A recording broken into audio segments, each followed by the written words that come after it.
Amici di Storie Fuori Gioco, ben ritrovati in un nuovo appuntamento con Football Mystery, la webserie che racconta storie curiose, singolari, a volte incredibili del mondo del calcio. Stavolta ci occuperemo di quello che resta probabilmente il risultato più incredibile del calcio italiano in epoca moderna. Il fascino del calcio rispetto agli altri sport di squadra è cosa abbastanza nota, consiste nella sua imprevedibilità. Difficilmente il pronostico può essere sovvertito quando il divario tecnico è troppo ampio. Nel basket, nella pallavolo, nell'hockey e in tutte le altre discipline si può assistere a finali olimpiche o lotte per il titolo all'ultimo sangue, ma difficilmente si può arrivare a vedere sciupare occasioni le squadre di testa opposte a formazioni destinate alla retrocessione. Cosa sia accaduto invece in questo caso lo scopriremo occupandoci di Roma-Lecce, indagine su una partita al di sopra di ogni sospetto.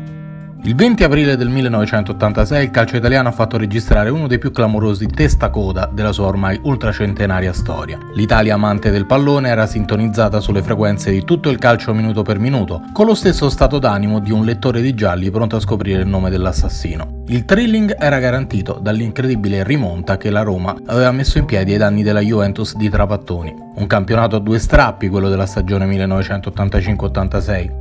La Juventus, inarrestabile, chiude il girone d'andata a 26 punti sui 30 disponibili. Secondo il Napoli a -6, a 8 punti di distanza, seguono Inter e Roma. Già, i giallorossi.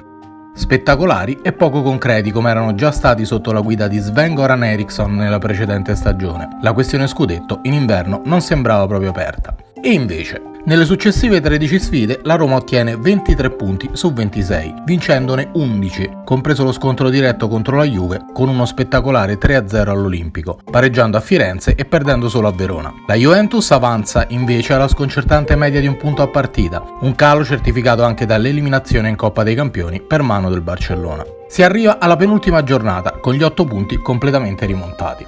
Il calendario recita Roma-Lecce e Como-Roma per i giallorossi, Juventus-Milan e Lecce-Juventus per i bianconeri. Parlare di Lecce arbitro dello scudetto però è quasi roba da ridere. I salentini, al loro primo campionato in assoluto in Serie A della loro storia, di punti ne hanno messi insieme in tutto 14 e sono onestamente già retrocessi in cadetteria. Secondo gli esperti non ci sono dubbi, saranno il Milan e il Como a decidere le sorti del titolo. Il fattore psicologico però non è da sottovalutare, mentre la Roma è lanciatissima e col morale alle stelle per l'aggancio, la Juventus è evidentemente in affanno e affronta un Milan pronto a iniziare l'era Berlusconi e a riacquistare quarti di nobiltà perduti ormai da 15 anni di bocconi amari e cadute in B. Se sarà a sorpasso, difficilmente i giallorossi perderanno l'occasione al Sinigaglia contro un Como coriaceo ma già salvo. Come detto, in questi calcoli della vigilia il Lecce non viene neppure considerato. Gli uomini di Fascetti scendono in campo in un Olimpico pavesato a festa.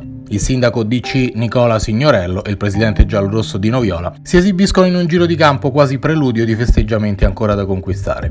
Chi in tribuna fa gli scongiuri lo fa con la mente rivolta esclusivamente alla Juventus. Se i bianconeri battessero il Milan, lo spareggio poi sarebbe comunque da giocare, ma altri scenari funesti non vengono evocati. Anzi, anche uno spareggio con la Roma in tali condizioni da molti viene visto come una formalità, anche alla luce del 3-0 di poche settimane prima.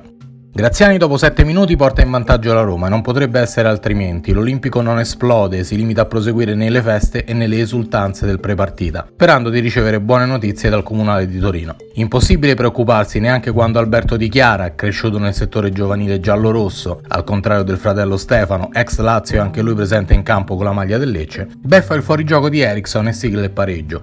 Poco dopo, uno scellerato passaggio in orizzontale di Giannini, di quelli che fanno infuriare il Cruyff allenatore, regala il via libera a Pasculli atterrato da Tancredi. Barbas dal dischetto non sbaglia. Cosa sia accaduto nell'intervallo non è dato sapere, c'è chi parla ovviamente senza che mai arrivino conferme ufficiali, di ammiccamenti tra i due spogliatoi con Lecce che, se incentivato, non ci terrebbe a guastare la festa. Il pensiero indecente, semmai balenato nella mente di qualcuno, viene subito cancellato. Troppo forte la Roma per non ribaltare comodamente il risultato. Sugli spalti c'è chi è sicuro di una vittoria finale con vantaggio almeno doppio, come è accaduto nella trasferta di Pisa una settimana prima, nella partita dell'aggancio. Parlando di scommesse però, il Totocalcio successivamente farà balenare un particolare quantomeno curioso. I 13 saranno 128 quella domenica, un'enormità se si pensa a quanto improbabile era considerata nel sentore popolare la vittoria del Lecce all'Olimpico. Al rientro in campo la Juventus sta comunque pur sempre pareggiando contro il Milan, la Roma riparte completamente proiettata all'attacco e puntualmente la zona di Eriksson regala quegli spazi che permettono a Barbas, ancora lui, di firmare il 3-1. Impossibile ma vero. Al Comunale i tifosi spingono letteralmente la Juventus verso la vittoria e quando l'Audrup porta in vantaggio i bianconeri inizia a consumarsi il dramma sportivo. La Roma spreca tanto, trova finalmente il gol a 8 minuti dalla fine con Pruzzo, ma ormai i cavalli sono proverbialmente scappati dal recinto. Il Lecce, re per una notte, andrà KO all'ultima giornata, stavolta come previsto contro la Juventus, mentre una Roma agghiacciata da quanto accaduto la settimana precedente sarà sconfitta anche dal Como.